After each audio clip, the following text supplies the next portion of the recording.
यतिराजाय विवेकानन्दसूरये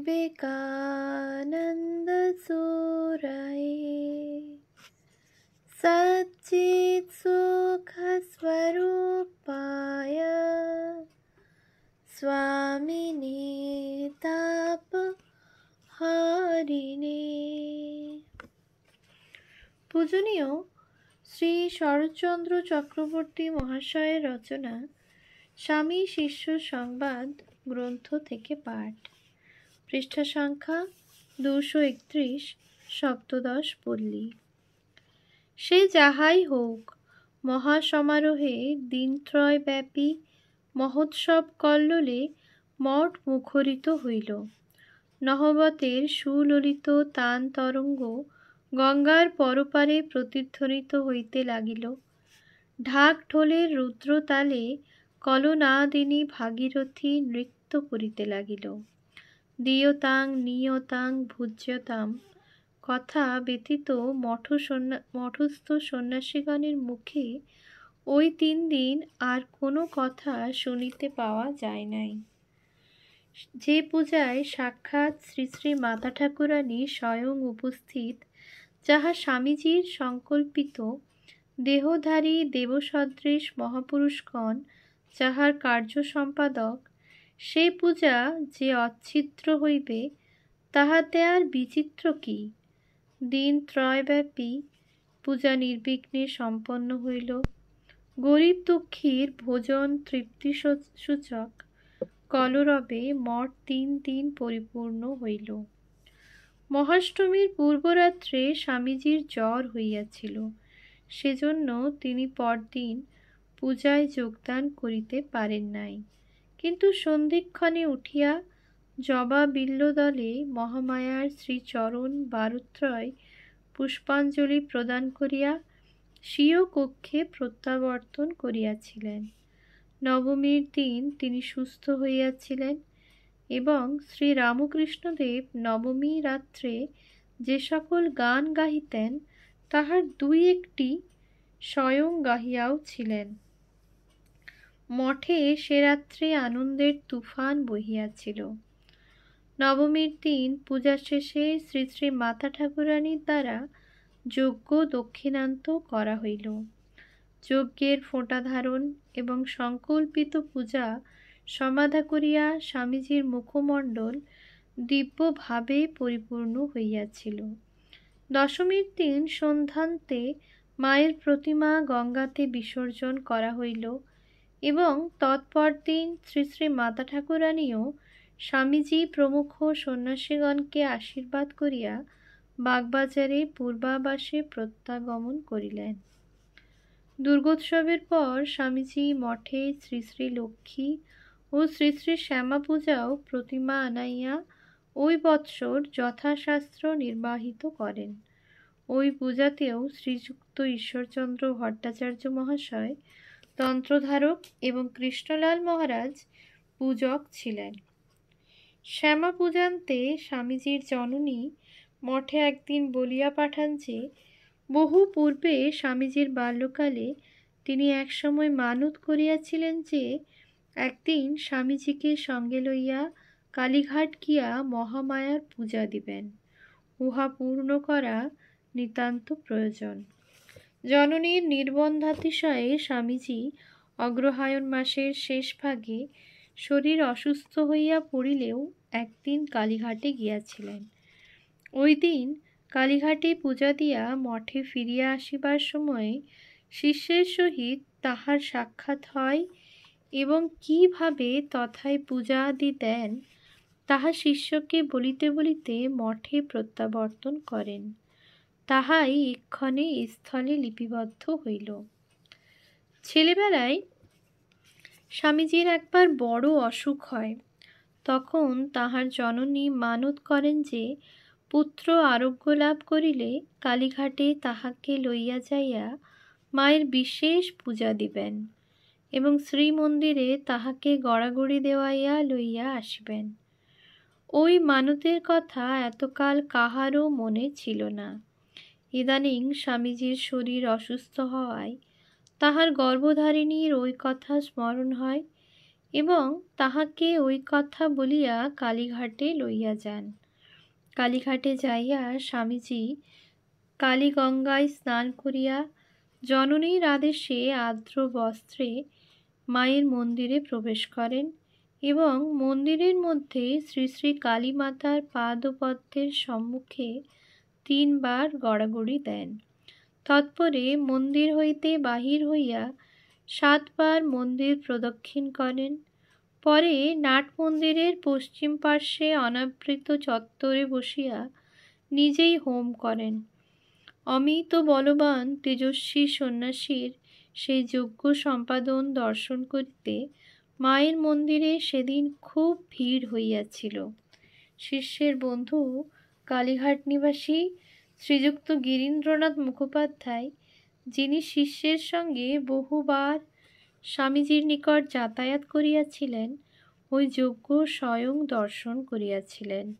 জ্বলন্ত অগ্নিকুণ্ডে পুনঃপুন ঘৃতাহুতি প্রদান করিয়া সেদিন স্বামীজি দ্বিতীয় ব্রহ্মার ন্যায় প্রতীয়মান হইয়াছিলেন বলিয়া গিরীন্দ্রবাবু ওই ঘটনা আজও বর্ণনা করিয়া থাকেন। সে যাহা হোক, ঘটনাটি শিষ্যকে পূর্বোক্তভাবে শুনাইয়া স্বামীজি পরিশেষে বলিলেন, কালীঘাটে এখনো কেমন উদার ভাব দেখলুম। আমাকে বিলাত প্রত্যাগত বিবেকানন্দ বলে জেনেও মন্দিরাধ্যক্ষগণের মন্দিরে প্রবেশ করিতে কোনো বাধাই দেননি, বরং পরম সমাদরে মন্দির মধ্যে নিয়ে গিয়ে যথেচ্ছ পূজা করতে সাহায্য করেছিলেন। এইরূপে জীবনের শেষ ভাগেও স্বামীজি হিন্দুর অনুষ্ঠেয় পূজা পদ্ধতির প্রতি আন্তরিক ও বাহ্য বহু সম্মান প্রদর্শন করিয়াছিলেন। যাহারা তাহাকে কেবলমাত্র বেদান্তবাদী বা ব্রহ্মজ্ঞানী বলিয়া নির্দেশ করেন, এই পূজানুষ্ঠান প্রভৃতি তাহাদিগের বিশেষরূপে ভাবিবার বিষয়।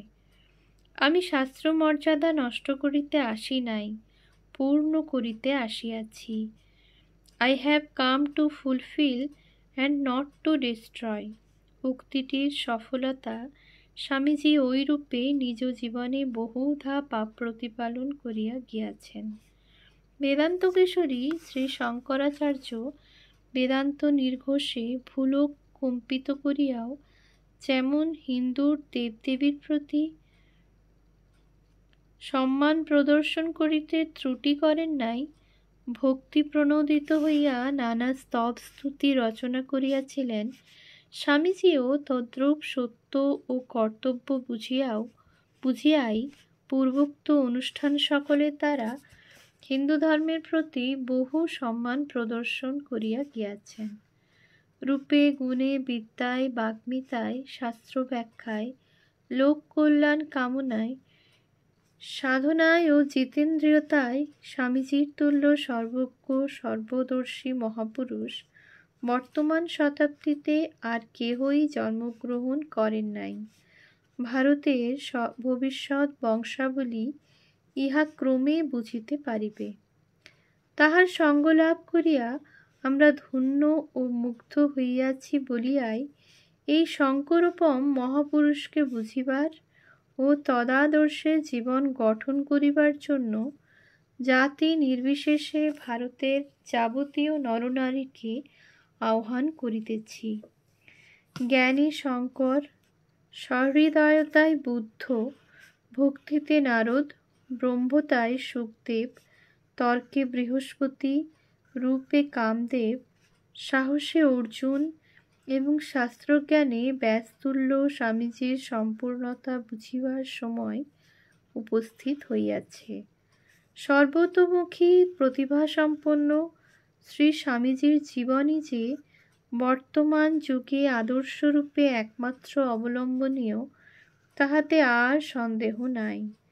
এই মহাসমন্বয় আচার্যের সর্বত সমঞ্জসা ব্রহ্মবিদ্যার তমোনাশী কিরণজালে শশাগরা ধরা আলোকিত হইয়াছে। হে ভ্রাত, পূর্বাকাশে এই তরুণ অরুণোচ্ছটা দর্শন করিয়া জাগরিত হও। নবজীবনের প্রাণস্পন্দন অনুভব করো।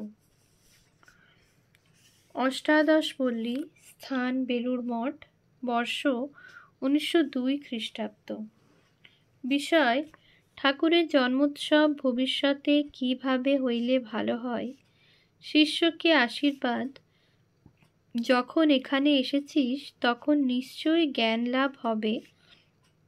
গুরু শিষ্যকে কতকটা সাহায্য করিতে পারেন। অবতার পুরুষেরা এক দণ্ডে জীবের সমস্ত বন্ধন ঘুচাইয়া দিতে সক্ষম। কৃপা: শরীর রক্ষার পরে ঠাকুরকে দেখা। পওহারী বাবা ও স্বামীজি সংবাদ। আজ ঠাকুরের শ্রী রামকৃষ্ণদেবের মহা মহোৎসব, যে উৎসব স্বামীজি বিবেকানন্দ শেষ দেখিয়া গিয়াছেন। এই উৎসবের পরের আষাঢ় মাসের 20 তারিখে রাত্রি 9টা আন্দাজ তিনি স্বরূপ সম্বরণ করিয়াছিলেন। উৎসবের কিছু পূর্ব হইতে স্বামীজির শরীর অসুস্থ। উপর হইতে নামেন না, চলিতে পারেন না, পা ফুলিয়াছে। ডাক্তারেরা বেশি কথাবার্তা বলিতে নিষেধ করিয়াছেন। শিষ্য শ্রী শ্রী ঠাকুরের উদ্দেশ্যে সংস্কৃত ভাষায় একটি স্তব রচনা করিয়া উহা ছাপাইয়া আনিয়াছে। আসিয়ায় স্বামী পাদপদ্ম দর্শন করিতে উপরে গিয়াছে। স্বামীজি মেঝেতে অর্ধশায়িত অবস্থায় বসিয়াছিলেন। শিষ্য আসিয়াই স্বামীজি শ্রীপাদপদ্ম হৃদয়ে ও মস্তককে স্পর্শ করিল এবং আস্তে আস্তে পায়ে হাত বুলাইয়া দিতে লাগিল। স্বামীজি শিষ্যরচিত স্তবটি পড়িতে আরম্ভ করিবার পূর্বে তাহাকে বলিলেন, খুব আস্তে আস্তে পায়ে হাত বুলিয়ে দে, পা ভারী টাটিয়েছে। শিষ্য তদনুরূপ করিতে লাগিল। স্তব পাঠান্তে স্বামীজি হৃষ্টচিত্তে বলিলেন, বেশ হয়েছে। হায়! শিষ্য সে সময় জানি না যে তার রচনার প্রশংসা স্বামীজি আর এই শরীরে করিবেন না। স্বামীজির শারীরিক অসুস্থ অবস্থা এতদূর বাড়িয়াছে দেখিয়া শিষ্যের মুখ ম্লান হইল এবং বুক ফাটিয়া কান্না আসিতে লাগিল। স্বামীজি শিষ্যের মনের ভাব বুঝিতে পারিয়া বলিলেন, কি ভাবছিস? শরীরটা জন্মেছে, আবার মরে যাবে। তোদের ভেতরে আমার ভাবগুলির কিছু কিছুও যদি ঢুকাতে প্রবিষ্ট করাতে পেরে থাকি, তাহলেই জানব দেহটা ধরা সার্থক হয়েছে। শিষ্য: আমরা কি আপনার দয়ার উপযুক্ত আধার? নিজ গুণে দয়া করিয়া যাহা করিয়া দিয়াছেন তাহাতেই আপনাকে সৌভাগ্যবান মনে হয়। স্বামীজি: সর্বদা মনে রাখিস, ত্যাগই হচ্ছে মূল মন্ত্র। এ মন্ত্রে দীক্ষিত না হলে ব্রহ্মাদিরও মুক্তির উপায় নেই।